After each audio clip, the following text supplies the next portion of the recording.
आइए सियासत की बात करते हैं तो यूपी में लोकसभा उपचुनाव के नतीजे आने के बाद से समाजवादी पार्टी सुबसपा के बीच जुबानी जंग मानो थमने का नाम नहीं ले रही है। सपा और सुबसपा के बीच जुबानी जंग अब टिकटों में हेरा फेरी तक पहुंच चुकी है। अखिलेश यादव ने जिस तरीके से ओम प्रकाश राजभर पर आरोप लगाए, उसके बाद अभी तक ओम प्रकाश राजभर कोई जवाब नहीं देते नजर आए थे और न ही उनका कोई जवाब आया। उम्मीद अब ये है कि सुबसपा अध्यक्ष ओम प्रकाश राजभर आज प्रेस कॉन्फ्रेंस करके अखिलेश यादव को घेर सकते हैं और उनके ऊपर जितने हमले अखिलेश ने बोले उनका जवाब वो दे सकते हैं। सीधा रुख करते हैं हमारे सहयोगी शैलेश अरोड़ा का और जानने की कोशिश करते हैं कि एक वक्त तक अखिलेश यादव ने चुप्पी साधी रही, वो कुछ नहीं कहे और ये कहते रहे कि कोई कुछ भी कहे हमें फर्क नहीं पड़ता है, लेकिन अब एक एक करके वो जिस तरीके से हमलावर हो रहे हैं ओम प्रकाश राजभर पर, वो सबके सामने आ रहा है। शैलेश,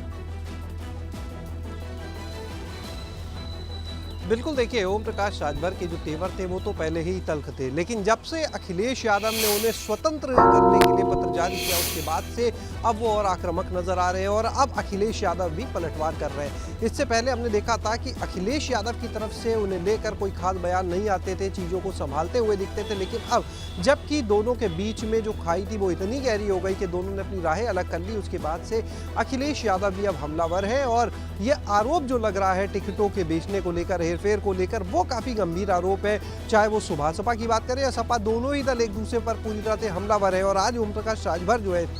ये माना जा रहा है कि मीडिया के सामने आके अपनी बात कर सकते हैं, क्योंकि अखिलेश यादव के बयान के बाद फिलहाल उनकी प्रतिक्रिया सामने नहीं आई। उनके बेटे अरुण राजभर ने जरूर निशाना साधा सपा के ऊपर, तमाम आरोप लगाए, गंभीर आरोप लगाए, लेकिन अभी तक ओम प्रकाश राजभर के उस पर बयान नहीं आए और आज वो सबके सामने आकर अपना बयान जारी कर सकते हैं। लेकिन जिस तरह से लगातार एक दूसरे की पोल खोल का जो सिलसिला चला ओम प्रकाश राजभर की तरफ से, अच्छा शैलेश, अगर इसकी एनालिसिस की जाए तो कहीं अखिलेश ने उल्टा तीर तो नहीं ले लिया है, क्योंकि ओम प्रकाश राजभर तो बयानवीर माने जाते हैं, वो तो पहले से हमलावर रहे हैं।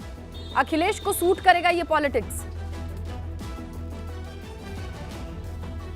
देखिए, दो चीजें हैं यहाँ पर। पहली ये कि अखिलेश यादव का जो फैसला था ओम प्रकाश राजभर के अलग होने का, वो कहीं ना कहीं उनके लिए मजबूरी हो चुका था, क्योंकि साथ अगर लेकर चलते तो अंदर अंदर और घातक हो सकता था। दूसरी चीज, जहाँ तक बात करें उड़ते तीर वाला जो आप जिक्र कर रहे हैं, तो देखिए अखिलेश यादव के बयानों को अगर आप सुने और ओम प्रकाश राजभर या उनके बेटे के बयानों को सुने तो बहुत अंतर आपको मिलेगा। समाजवादी पार्टी के नेता भले कुछ भी बयान दें, लेकिन अखिलेश यादव एक मजे हुए पॉलिटिशियन की तरह कह सकते हैं, उन बयानों का जवाब दे रहे हैं ओम प्रकाश राजभर के एक संयमित तरीके से कह सकते हैं काफी हद तक, और इस बात का वो भी बहुत ध्यान रख रहे हैं कि उनका एक एक बयान नोटिस किया जाएगा, क्योंकि ओम प्रकाश राजभर बयानवीर कहे जाते हैं। वो कई बार ऐसे बयान दे देते हैं जिसकी दूसरे दलों ने उम्मीद तक ना की हो, लेकिन अखिलेश यादव को आगे अपने करियर को देखते हुए, पार्टी के भविष्य को देखते हुए बहुत सोच समझकर एक एक कदम उठाना है और आगे 2024 भी है। देखिए, विपक्ष के ऊपर पूरे सत्ता पक्ष की निगाहें, अखिलेश का एक एक बयान जो है उसके ऊपर, चाहे भाजपा हो चाहे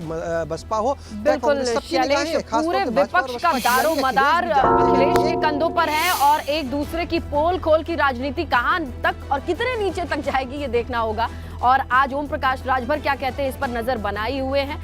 जैसे ही अपडेट आएगी दर्शकों तक पहुंचाएंगे। शुक्रिया शैलेश तमाम जानकारी के लिए।